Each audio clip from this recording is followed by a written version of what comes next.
$237,000. That's the number the USDA slaps on raising a single child to age 18 in America. But here's what nobody tells you. That number is already outdated. It doesn't include college, and it was calculated before inflation ate your grocery budget alive. So the real question isn't whether kids are expensive. The real question is, why is nobody being honest with you about where that money actually goes? What's going on, everybody? I'm Sean, and around here, we raise the conversation before we raise the cost, because your family deserves a financial plan, not a financial panic.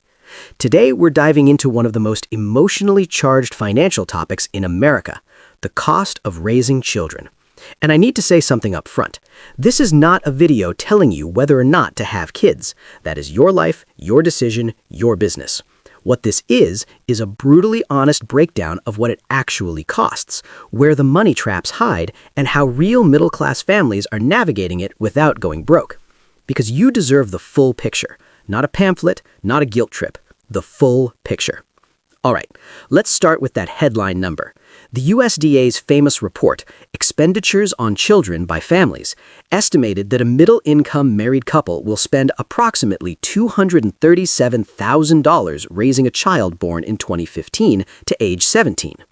Adjusted for projected inflation, some analysts push that figure past $310,000 in 2024 dollars.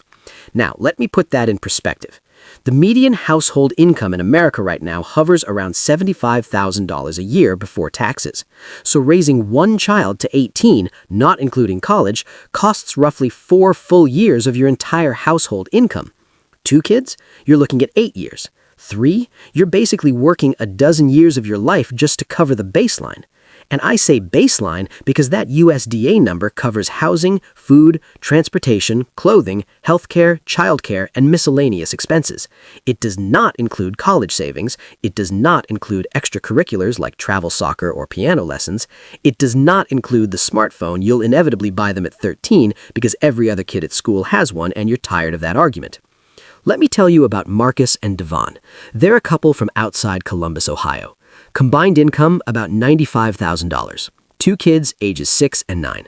When I spoke with Marcus, he told me something that stuck with me. He said, "Sean, before kids, we thought we were doing all right. We had savings, we went out to eat once a year, we took a vacation once a year. Now, we're making more money than we ever have, and we've never felt more broke." And Marcus isn't irresponsible. He's not buying boats, he's buying diapers and daycare. That's the quiet crisis. The money disappears into necessities, not luxuries. And speaking of daycare, let's talk about the single biggest cost most new parents are absolutely unprepared for: childcare. The national average cost of center-based daycare for an infant in the United States is now over $14,000 a year. In states like Massachusetts, California, and New York, you're looking at $20,000 to $25,000 per child per year. Let that marinate. In more than half of American states, daycare costs more than in-state college tuition. You are literally paying university-level prices for a place where your toddler eats goldfish crackers off the floor. I want to tell you about a woman named Jess. Jess is a nurse in Denver. She makes decent money, around $62,000 a year. After her daughter was born, she priced out daycare near her hospital. The quote, $1,850 a month. That's $22,200 a year before taxes. After she did the math, taxes, commuting, work clothes, lunches, she realized she'd be netting roughly $400 a month by continuing to work full-time. $400 to miss her daughter's first steps, first words, first everything. Jess made the painful decision to drop to part-time, took a massive career hit. And here's the thing that makes me, I'll be honest, a little angry. This isn't a story about someone who didn't plan. Jess planned, she saved, she did everything right. The system just wasn't built for her. The United States is the only industrialized nation in the world that does not guarantee paid parental leave at the federal level. We spend less public money on early childhood care than virtually every other developed country, and then we wonder why middle-class families are drowning. Now, some families get creative. They do staggered shifts. One parent works days, the other works nights. They rely on grandparents. They join co-op childcare groups. And those solutions work for some, but let's not romanticize them. Staggered shifts destroy marriages. Grandparents have their own health and financial limits, and co-ops require a level of scheduling flexibility that hourly workers simply do not have. The childcare crisis isn't a footnote in the cost of raising kids. For families with children under 5, it is the dominant financial pressure, period. Now let's talk about something that gets overlooked constantly: the housing markup that comes with having children. According to the USDA breakdown, housing is the single largest expense category in raising a child, accounting for about 29% of the total cost. And that makes sense when you think about it. Before kids, maybe you and your partner rent a one-bedroom apartment. It's fine, it works. The moment that first child arrives, suddenly you need a second bedroom. The one bedroom in your neighborhood is $1,400. The two bedroom, $1,950. Kid number 2 comes along, now you're looking at a 3-bedroom, and the only way to afford that is to move further from the city, which means a longer commute, more gas, more car maintenance, and less time. I call this the space spiral. Every child requires more space, and more space in America means exponentially more money. We are not a country of modest, efficient family apartments like you'd find in Tokyo or Copenhagen. We are a country of single-family zoning laws, massive square footage expectations, and an unspoken cultural belief that if your kids share a room past age 8, something has gone wrong. And look, nothing has gone wrong. Millions of us grew up sharing rooms with siblings. I know I did. But the social pressure is real, and it drives financial decisions that add tens of thousands of dollars to the cost of raising a family. A family in Charlotte, North Carolina, let's call them the Turners, told me they moved from a $1,600 per month rental to a house with a $2,400 mortgage, specifically because their third child was on the way. That's an extra $9,600 a year, plus property taxes, maintenance, homeowners insurance, and a lawn they now have to maintain. The house didn't just cost more, it spawned costs. Which brings me to something I think we need to have a more honest conversation about: the role of social pressure and consumer culture in inflating the cost of parenthood. There are expenses in raising children that are non-negotiable. Food, shelter, medical care, car seats, those are real. Then there are expenses that feel non-negotiable because of the world we've built around childhood in America. Birthday parties that cost $500, back-to-school wardrobes that run $300 per kid, travel sports leagues with $2,000 annual fees plus hotel stays for away tournaments, brand-name sneakers because a 12-year-old got mocked at school for wearing the off-brand. I talked to a dad named Craig in suburban Atlanta. His son plays competitive baseball. Craig sat down one night and added up what he'd spent in a single year: league fees, equipment, private coaching, tournament travel, hotel rooms, team meals. The total? Just over $6,800 for one child, one sport, 1 year. And Craig told me, and this is a direct quote, "I don't even know if he likes baseball that much anymore, but all his friends are on the team and I don't want him to be the kid who quit." Now, I'm not here to tell Craig he's wrong. I understand the instinct. We all want our kids to belong, to have experiences, to not feel like the odd one out. But I am here to say that the financial conversation about raising kids in America cannot be separated from the cultural conversation about how we raise kids in America. We have built an incredibly expensive version of childhood, and then we act surprised when families can't afford it. The USDA's $237,000 estimate, that assumes a relatively modest lifestyle. It does not account for the arms race of affluent adjacent parenting that has infected the middle class. The pressure to perform parenthood at a level your paycheck doesn't support, that is a real and measurable financial force. Let's shift to 2 categories that are technically included in the big number, but deserve their own spotlight: healthcare and education.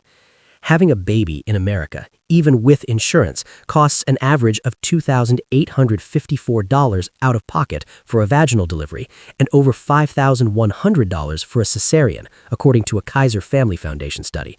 That's with insurance. Without it, the average hospital charge is north of $13,000. You haven't even brought the baby home yet, and you're already in a financial hole. Then come the pediatrician visits, the vaccinations, the ear infections, the broken arm from the jungle gym, the orthodontia. Oh, the orthodontia. The average cost of braces in the U.S. is between $3,000 and $7,000, and most dental insurance plans cap their annual benefit to $1,000 to $1,500, so you're covering the majority of that out of pocket. And then there's the elephant standing patiently in the corner of the room waiting for its turn: college. The average cost of tuition, fees, room, and board at a 4-year public university is now approximately $23,000 per year for in-state students. Private universities, you're looking at $55,000 to $60,000. Even if your child gets scholarships, even if they work part-time, most middle-class families are looking at a contribution of $40,000 to $100,000 over 4 years per child. And here's the cruel irony for middle-class families specifically. You often make too much to qualify for significant need-based financial aid, but not nearly enough to comfortably write those tuition checks. You exist in a financial no-man's land where the system essentially says, good luck. A couple I spoke with from outside Philadelphia, both teachers, combined income around $120,000, started a 529 plan when their twins were born. They contributed $200 a month, faithfully, for 18 years. That's $43,200 in contributions. With market growth, they ended up with $78,000. Sounds great, right?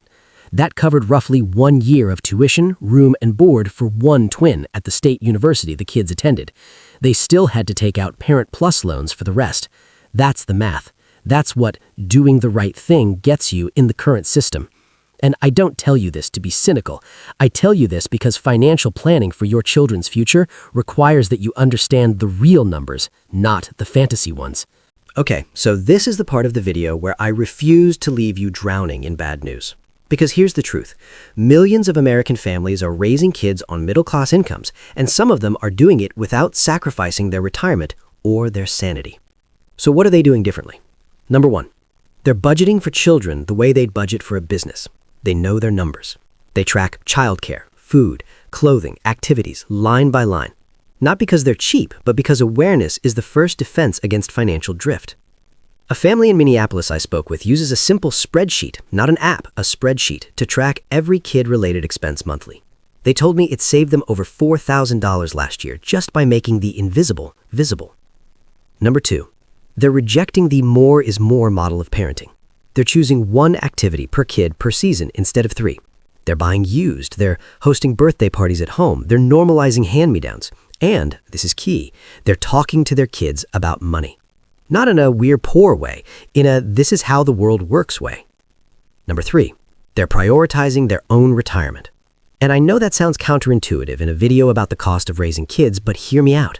There are loans for college. There are no loans for retirement. The single most expensive thing you can do to your children financially is arrive at age 70 with no savings and become their financial burden. Funding your 401k before your kid's 529 is not selfish. It is, in the long run, one of the most generous things you can do for them. Number 4, they're building community. Shared babysitting networks, bulk buying with other families, clothing swaps, carpool groups. Community isn't just an emotional resource, it's a financial strategy. Isolation is expensive. Connection saves money. And number 5, they're being honest with themselves about trade-offs. Maybe the private school isn't worth the financial stress. Maybe the bigger house can wait. Maybe the family vacation this year is a state park instead of Disney World. These aren't failures, they're choices. And the families that thrive financially are the ones who own their choices instead of sleepwalking into debt trying to keep up with a standard that was never designed for their income. Here's the bottom line. Raising kids in America is extraordinarily expensive, and the system is not set up to make it easier. Childcare policy is broken, housing costs are out of control, college pricing is predatory, and the culture around parenting pushes families to spend money they don't have on things their kids don't need. But, and I mean this, it is not impossible. It requires clarity, it requires courage, and it requires the willingness to parent by your values and your budget, not by someone else's Instagram feed. Your kids don't need everything. They need you, present, stable, and not drowning in financial anxiety. I'm Sean, and remember, around here, we raise the conversation before we raise the cost, because your family deserves a financial plan, not a financial panic. I'll see you in the next one.